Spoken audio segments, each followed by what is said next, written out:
I'm Marcus, I'm Dylan. And I'm Carter. and welcome to the Jenga Podcast, a CGBS Jenga podcast. And today we'll kind of just looking into scientific studies, how we are doing. You'll see an intense game of Jenga.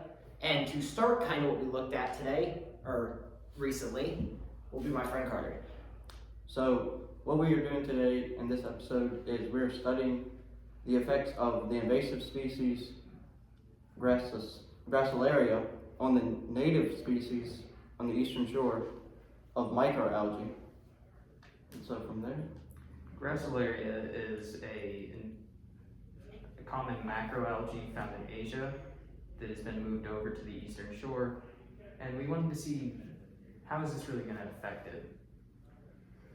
Yeah, and so as we looked further into it, we noticed that, oh wow, let's see what he does. This could be a very crucial move in how the game is played. Oh, nice, easy move, okay.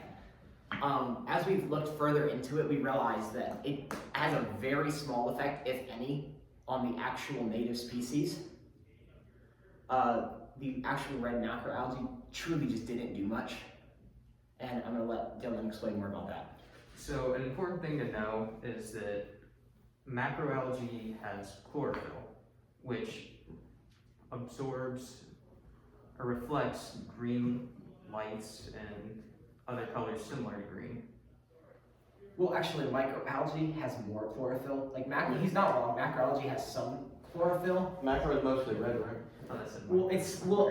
It's still like sort of chlorophyll. It's just a different pigmentation. Yeah. But microalgae, no, you're not wrong because it still absorbs. Oh, I said microalgae. Even and here it says that it reflects and it absorbs some sort of green, but it's still predominantly microalgae that has the chlorophyll. Oh! Are you trying to make this difficult for everyone? Obviously. All right. But then our invasive species also shows up and it reflects red. It's a very strong red color. And this actual study had some data with it. And one of the places, it looked at two places, a harbor and a wharf. So mudflat kind of harbor and then a wharf. And at the harbor, there was two areas. They took four sample sizes for each one. And there was two that had a very predominantly red algae. Is it my turn? Is it? Oh. There were two that had a very predominant red algae color, and that was at sample 2 and at sample 4.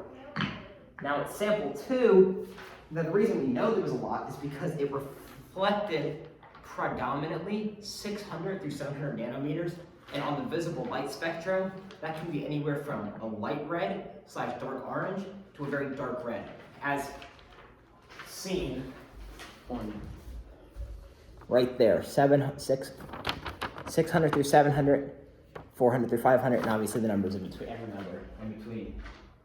All showing a different color.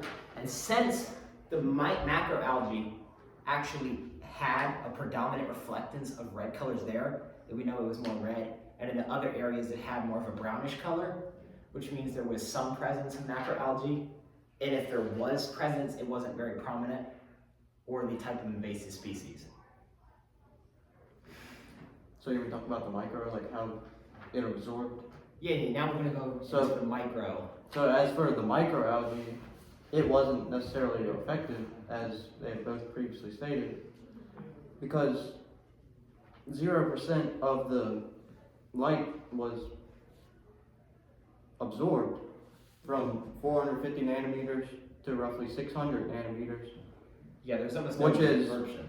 And either green, and then 400 nanometers, which is 80%, and 650, which is higher numbers. That means that the purples and the blues and stuff were absorbed, and the other colors were reflected. Which is exactly what we know chlorophyll does. So if there was, hypothetically, let's say, it's your turn by the way, for Jenga. If, let's say, hypothetically, there was a massive lack of microalgae, then the color green would not be reflected. Well, actually, the color green would not be reflected.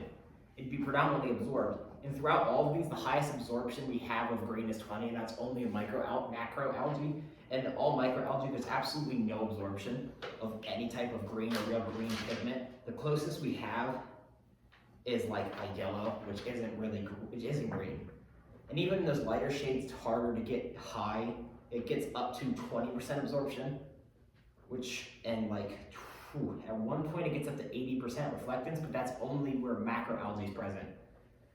Which might mean that it has a slight effect, and I mean a very slight effect, possibly I'd say, and maybe messes with 2%, 2 to 5% of the species, at most 10. But it still doesn't it's not to the point where it can absolutely die, which might mean that it's able to live in shade longer than other algae, since it's on those little mud flats, and the other ones would be on top. That could be a conclusion that we came to. Also, it absorbs, like he said, lots of blue and blue-violet and 400 nanometers. Oh my God, that refrigerator turned on. That's scary. So that scared Oli. Okay. And then it had a lot of absorption in the red. So yeah, it reflects the green. So pretty much I'd say in conclusion, we can all come to the big conclusion that, hold on, let's play Jenga for a little bit. Whose turn is it? It's yours. It's mine? Told you, I'm gonna complain about cramps all the time. But yeah, our massive conclusion is, honestly, at first we didn't know. We were slightly confused, but the more we looked into it, and once we kind of remembered that chlorophyll actually reflects green and absorbs red and blue, and once we just looked at the data in total, did he just cheat? Oh, actually, no, he cheated. That was on camera. He almost did. On camera. There's a camera recording you, man. I know. Back to the big conclusion, is that it has no effect, or little effect at all. Macroalgae, invasive species macroalgae, has little to no effect at all on the microalgae due to the lack of green being absorbed, which is what would happen if there was too much macroalgae.